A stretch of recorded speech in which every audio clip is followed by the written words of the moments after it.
नमस्कार विद्यार्थी मित्रमैत्रिणींनो, इयत्ता 9वीच्या ऑनलाईन तासिकेमध्ये मी आपलं स्वागत करतो.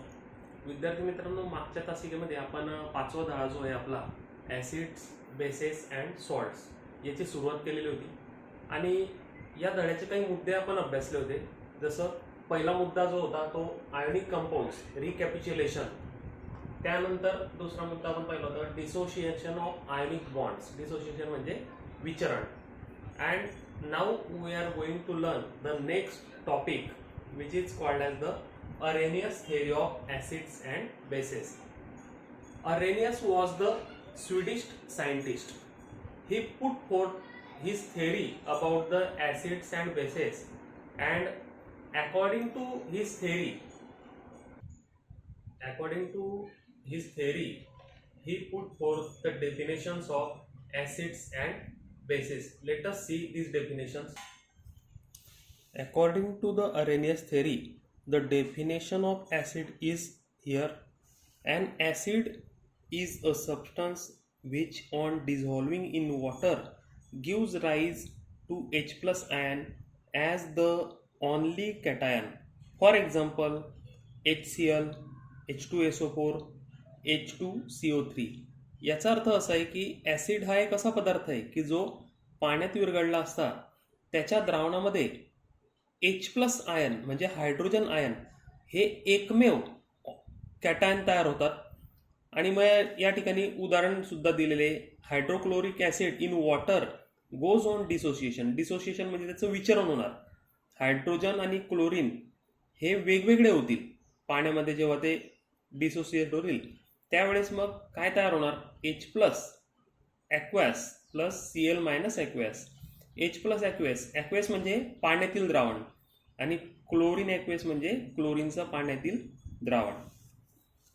Another example is here H2SO4 liquid goes on dissociation with water, then we get the cation as H plus aqueous and anion as HS4 minus aqueous. Again this HSO4 minus goes on dissociation and we get H plus aqueous and SO4 2 minus aqueous. So here in every step we are getting the H plus ion as a cation. So that is why all these are called as the acid. What are the names of following compounds? Here some compounds are given and we have to give their names. Here the first compound is NH3. This is called as the ammonia. Next is Na2O, sodium oxide, and CaO means calcium oxide.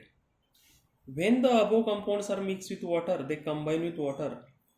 So on this basis, complete the following table by writing ions formed by their combination with water.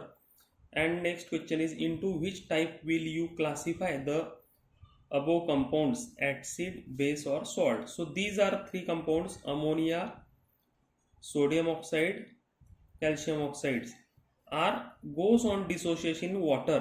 NH3 plus water, Na2O plus water, CaO plus water. These all are goes on dissociation with water, and here we get the cation as NH4 plus and anion as OH minus. Here we get the cation as 2Na plus and anion as 2OH minus. Dissociation of calcium oxide is done here. We get the cation Ca2 plus and 2OH minus aqueous. So if we observe here, in every step we are getting OH minus ion.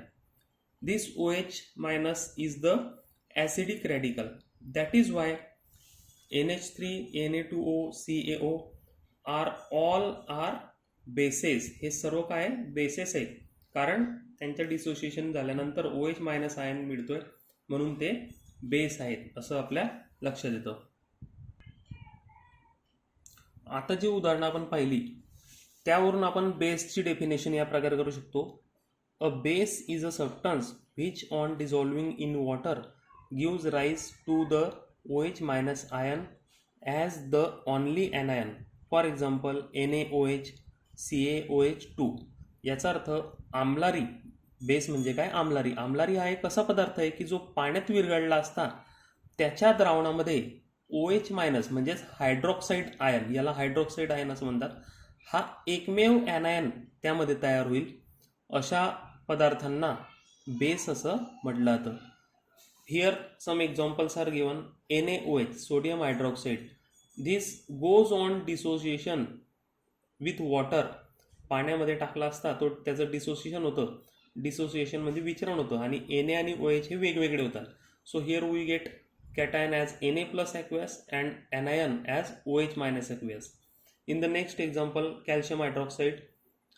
This also goes on dissociation with water and we get the cation as Ca2 plus aqueous and anion as 2OH minus aqueous. In both example, we are getting OH minus ion as the only anion. That is why NaOH and CaOH2 are the bases. Next, here now we are going to see the classification of acids and bases.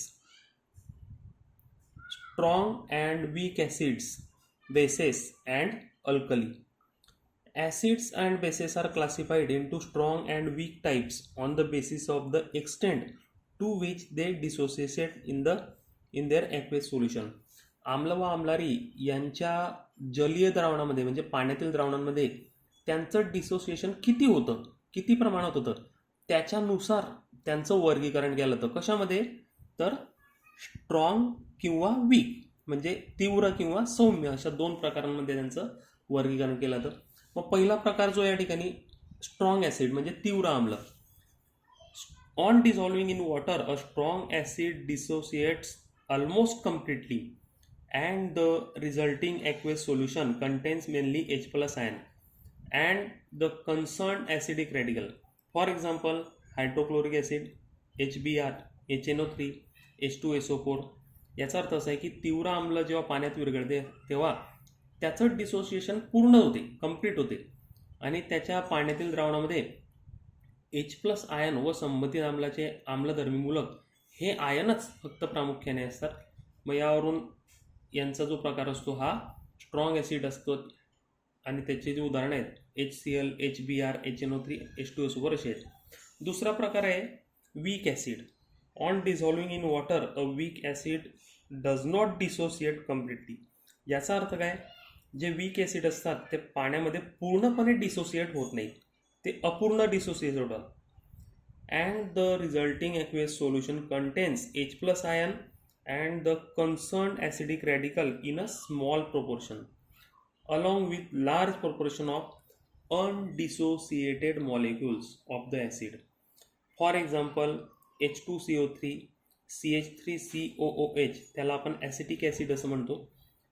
याचा अर्थ सौम्य आम्ल जेव्हा पाण्यात विरघळतं तेव्हा त्याचे पूर्ण dissociation होत नाही आणि त्या पाण्यामध्ये H प्लस आयन असतात, त्यानंतर संबंधित आम्लाचे आम्लधर्मी मूलक असतात आणि डिसोसिएट न झालेले ॲसिडचे सुद्धा मॉलिक्यूल त्यामध्ये मोठ्या प्रमाणात असतात आणि अशा प्रकारच्या ॲसिडला वीक ॲसिड असं म्हटलं जातं.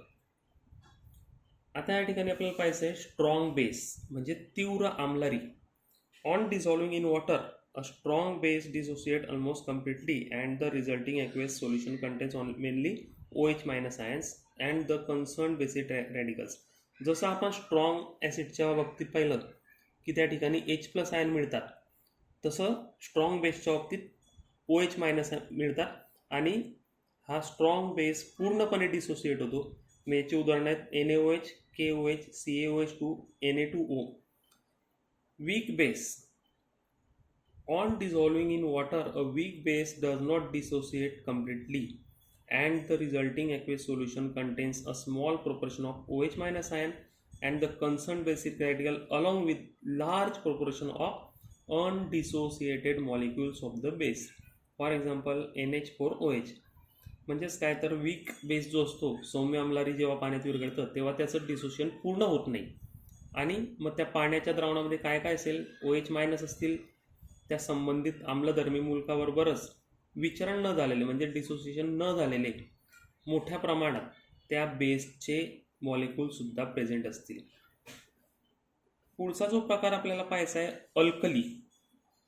अल्कली म्हणजे काय? The bases which are highly soluble in water are called as the alkali. असे की जे पाण्यामध्ये मोठ्या प्रमाणात विद्राव्य असतात, विरघळतात, अशांना अल्कली असं म्हणतात. मग अल्कलीचे उदाहरणं या ठिकाणी कोणते येतं? NaOH, KOH, NH3. Here NaOH and KOH are the strong alkalis. यापैकी NaOH सोडियम हायड्रॉक्साईड आणि पोटॅशियम हायड्रॉक्साईड हे तीव्र अल्कली आहेत.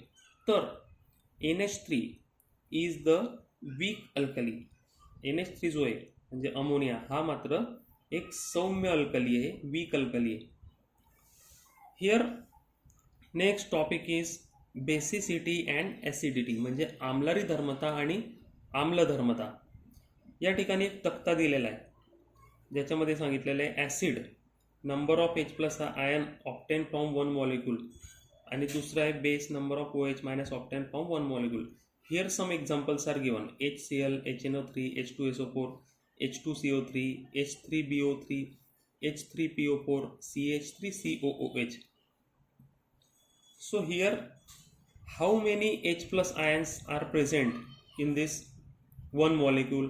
In HCl there is only one hydrogen. In HNO3 only one hydrogen. In H2SO4 there are two hydrogen. Here also two hydrogen. Here we have 3 hydrogen. H3 means 3 hydrogen. H3 3 hydrogen. CH3 here also we get 3 hydrogen.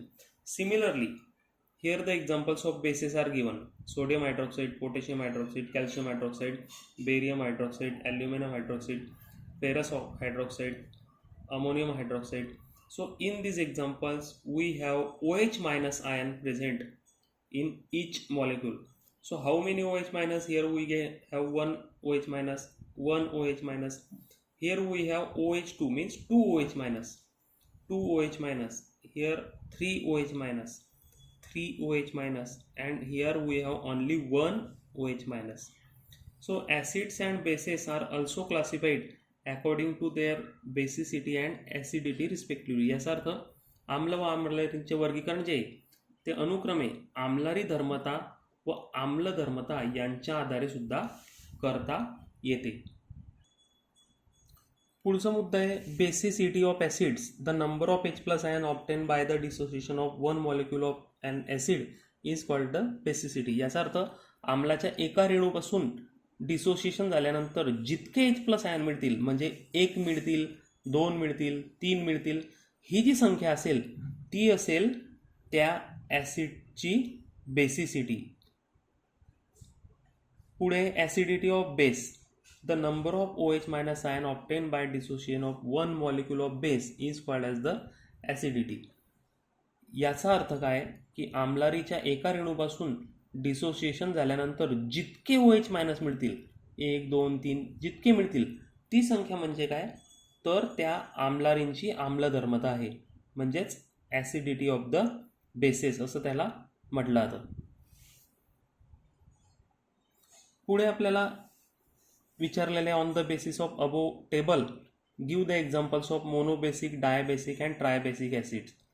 On the basis of the above table give the 3 types of bases and their example. So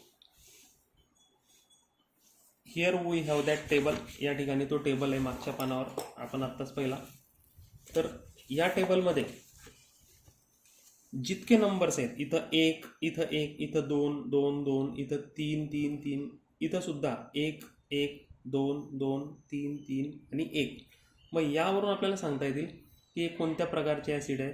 तर हा जो आहे हा mono, याला म्हटलं तर monobasic, एकच hydrogen असल्यामुळे याला म्हटलं येईल मोनोबेसिक ॲसिड. हा सुद्धा मोनोबेसिक ॲसिड आहे. इथं 2 हायड्रोजन असल्यामुळे हा असेल डायबेसिक. डाय म्हणजे 2, डायबेसिक ॲसिड.